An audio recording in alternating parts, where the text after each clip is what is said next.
Olá amigos, estou de volta, sou o professor Carlos Augusto Monteiro. Estamos no curso preparatório para a primeira fase da OAB, tratando de recursos no processo de trabalho.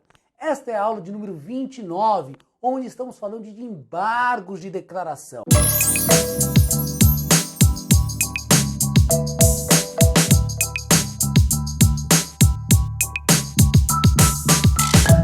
Aula passada, falamos das hipóteses de cabimento dos embargos, do prazo dos embargos. Agora, iremos tratar dos chamados embargos protelatórios e do efeito modificativo dos embargos. Muito bem, nós vimos na aula passada que a finalidade dos embargos é sanar um vício existente no julgado, ou na sentença ou no acórdão. Havendo um vício na sentença, havendo um vício no acórdão, é cabível embargos para sanar este vício. E a oposição à apresentação dos embargos é causa de interrupção do prazo. Muito bem, por conta disso, pensou o legislador que alguém poderia utilizar dos embargos só para interromper o prazo do recurso, só para postergar o processo, criar uma hipótese inexistente de embargos, apresenta para o juiz só com a finalidade de interromper esse prazo. O legislador pensou nesta hipótese e estabeleceu uma regra lá dos embargos protelatórios. Diz o legislador, se a parte utilizar dos embargos com a única finalidade de ganhar tempo, ela será apenada por isso. Isso está lá no artigo 538 do CPC. Vamos a ele? Coloca aí no quadro, olha só. Os embargos de declaração interrompem o prazo para interposição de outros recursos por qualquer das partes. Parágrafo único. Quando manifestamente protelatórios os embargos, o juiz ou tribunal, declarando que o são, condenará o embargante a pagar ao embargado multa não excedente de 1% sobre o valor da causa. Volta a imagem aqui para mim. Olha só. Como é causa de interrupção para a interposição de outros recursos, algumas partes podem pensar em utilizar os embargos só para interromper o prazo, só para ganhar um certo tempo a mais para recorrer. Muito bem, o CPC pensou nisso e disse, quem assim fizer, se o juiz verificar que aquele recurso, aqueles embargos é manifestamente protelatório, ele irá aplicar uma multa. De quanto essa multa? Não excedente a 1% do valor da causa em favor da parte contrária. Tudo bem? Perfeito. Preciso pagar essa multa para recorrer? Não.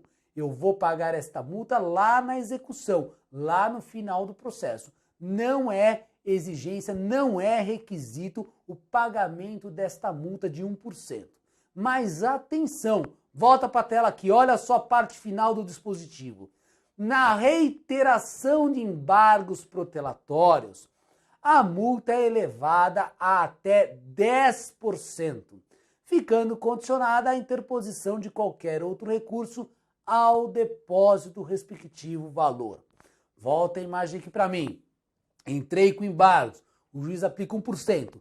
Se ainda assim eu entrar com outros embargos, se eu reiterar os meus embargos, aí a lei aperta o cerco e diz, neste caso, a multa será ampliada para até 10% e mais, será condicionado o processamento do recurso ao pagamento desta multa. Então veja só, primeiro embargos, protelatórios, 1%, tudo bem, não precisa pagar agora, paga lá na execução.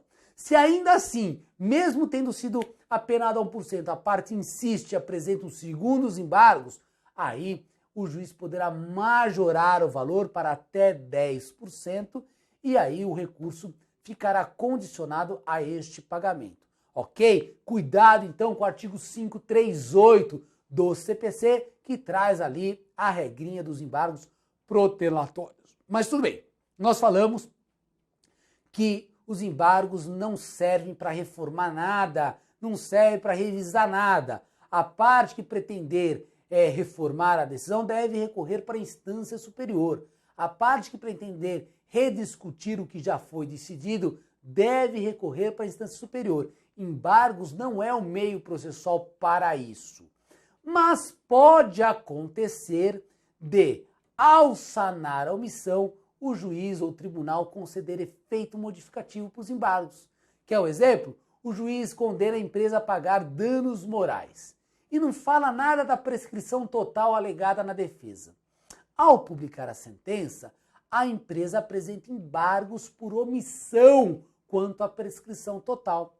O juiz, ao analisar os embargos, vai passar a apreciar a prescrição e pode dar efeito modificativo. Se ele acolher a prescrição total, aquilo que era a indenização passa a ser extinção com o julgamento do mérito.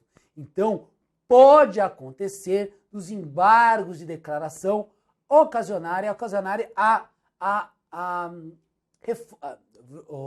Daniel, vou continuar daqui, tá?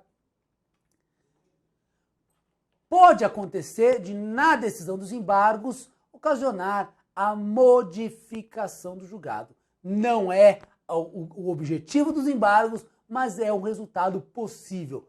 Pode acontecer, dependendo da natureza da omissão a ser sanada.